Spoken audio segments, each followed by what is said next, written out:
KTU syndicate അംഗം IB Satheesh MLA നമുക്കൊപ്പം telephone ലൈനിൽ ചേരുകയാണ്. ശ്രീ IB സതീഷ്, കോടതിയുടെ ഇടപെടലിനെ എങ്ങനെ കാണുന്നു? കോടതിയുടെ വിധിയെ സംബന്ധിച്ച വാർത്തകൾ മാത്രമേ ലഭ്യമായ വിവരമനുസരിച്ച് സ്വയം കൃതനാർത്ഥം എന്ന് പറയാവുന്ന അവസ്ഥയിലാണ് ഗവർണർ എത്തിച്ചേർന്നിരിക്കുന്നത്. RSSന്റെ രാഷ്ട്രീയ ഇംഗിതങ്ങൾക്ക് വഴങ്ങി ചാൻസലർ പദവി ദുരുപയോഗം ചെയ്ത് കേരളത്തിന്റെ ഉന്നത വിദ്യാഭ്യാസ മേഖലയിൽ പ്രതിസന്ധി സൃഷ്ടിക്കാനുള്ള നീക്കമായിരുന്നു ഗവർണർ നടത്തിയത് എന്ന് നീതിപീഠം നിരീക്ഷിച്ചിരിക്കുന്നു എന്ന് വേണം പ്രഥമദൃഷ്ട്യാ കരുതേണ്ടത്. എന്തായാലും ഇത് ഒരു വലിയ ഊർജമാണ് അക്കാദമിക് സമൂഹത്തിൽ കിട്ടിയിരിക്കുന്നത്. തെറ്റായ വഴികളിലൂടെ ഉന്നത വിദ്യാഭ്യാസ രംഗത്തെ ഇനിയും പ്രതിസന്ധിയിലേക്ക് തള്ളിവിടാൻ ആവില്ല എന്ന വ്യക്തമായ ഒരു നിഗമനം നീതിപീഠത്തിന്റെ ഭാഗത്തു നിന്നുണ്ടായിരിക്കുന്നു. തീർച്ചയായും ഇത് വളരെ പോസിറ്റീവായ ഒരു മാറ്റത്തിന് വഴിതെളിക്കും എന്ന് ഞങ്ങൾ കരുതുന്നു.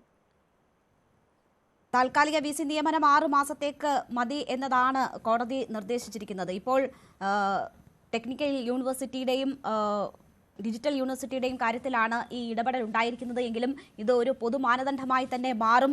ഈ വിധത്തിൽ ബാക്ക് ഡോറിലൂടെ രാഷ്ട്രീയ ഇടപെടലുകൾക്ക് ശ്രമിക്കുന്നവർക്ക് അതൊരു വലിയ തിരിച്ചടിയായി തന്നെ മാറും, ഒരു പാഠമായി മാറും എന്നതാണോ നിങ്ങളുടെ നിഗമനം?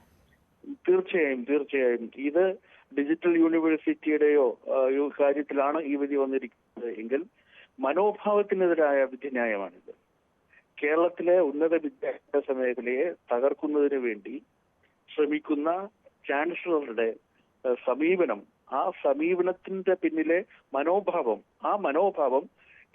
നിയമവിരുദ്ധമാണ്, ഭരണഘടനാ വിരുദ്ധമാണ്, നിയമസഭ പാസാക്കിയ നിയമങ്ങൾക്കെതിരാണ്, അത് അംഗീകരിക്കാനാവില്ല എന്നാണ് നീതിപീഠം ഇന്ന് വിധി പ്രഖ്യാപനത്തിലൂടെ ഉയർത്തിയിരിക്കുന്നത് എന്നാണ് അനുമാനിക്കുന്നത്. ഇതിപ്പോൾ ഗവർണർ ആരിഫ് മുഹമ്മദ് ഖാൻ ഗവർണറായിരുന്ന സമയത്ത് ഉള്ള നിയമ നടപടികളായിരുന്നു അന്ന് തുടങ്ങിവെച്ചതാണ്. ഇന്നാണ് അതിന്റെ വിധി വരുന്നത്. പകരം വന്ന അർലേക്കർ അതിനേക്കാൾ വലിയ ഏറ്റുമുട്ടൽ സർക്കാരുമായി നടത്തിക്കൊണ്ടിരിക്കുകയാണ്. കേരള യൂണിവേഴ്സിറ്റിയുടെ പ്രവർത്തനം തന്നെ താറുമാറാകുന്ന വിധത്തിൽ ദിവസങ്ങളായി അവിടെ പ്രക്ഷോഭം നടക്കുന്നു. VC അവിടെ എത്തിയിട്ട് ദിവസങ്ങൾ ആകുന്നു. അതിന്റെ പ്രവർത്തനം തന്നെ കുട്ടികളുടെ ഭാവി നിർണ്ണയിക്കുന്ന ഫയലുകളുടെ നീക്കം പോലും തടസ്സപ്പെട്ടിരിക്കുന്ന ഒരു സാഹചര്യം കൂടിയുണ്ട്. അവിടെയും കുറച്ച് ദിവസത്തേക്ക് മാത്രം സിസാ തോമസിനെ താൽക്കാലിക VC ആയി കൊണ്ടുവരുന്നതൊക്കെ നമ്മൾ കണ്ടതാണ്. അപ്പോൾ അത്തരം പ്രവണതകൾക്കൊക്കെ തടയിടാൻ ഇപ്പോഴത്തെ ഈ കോടതി ഇടപെടലുകൾക്ക് കഴിയുമെന്നൊരു തോന്നൽ ഉണ്ടോ? ആരിഫ് മുഹമ്മദ് ഖാൻ ആയാലും ആർലേക്കർ ആയാലും RSS ആണ്. RSSന്റെ താല്പര്യമാണ് നടപ്പാക്കാൻ ശ്രമിക്കുന്നത്. കേരളം നവകേരളമായി മാറാൻ പാടില്ല. കേരളത്തിൽ ഉന്നത വിദ്യാഭ്യാസ മേഖലയിൽ വളരെ ഗുരുതരമായ മാറ്റങ്ങൾക്ക് തുടക്കം കുറിച്ചിരിക്കുകയാണ്. ആ മാറ്റങ്ങളെ മുന്നോട്ട് കൊണ്ടുപോകാൻ അനുവദിക്കില്ല.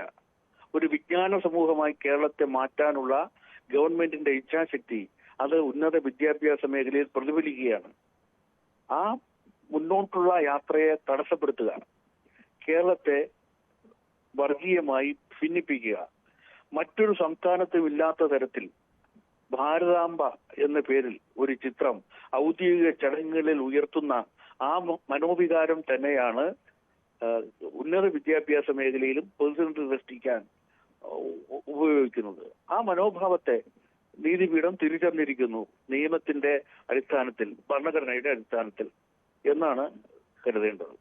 ശരി, വളരെ നന്ദി ശ്രീ IB സതീഷ് ഈ അവസരത്തിൽ ഞങ്ങളോട് സഹകരിച്ചതിന്.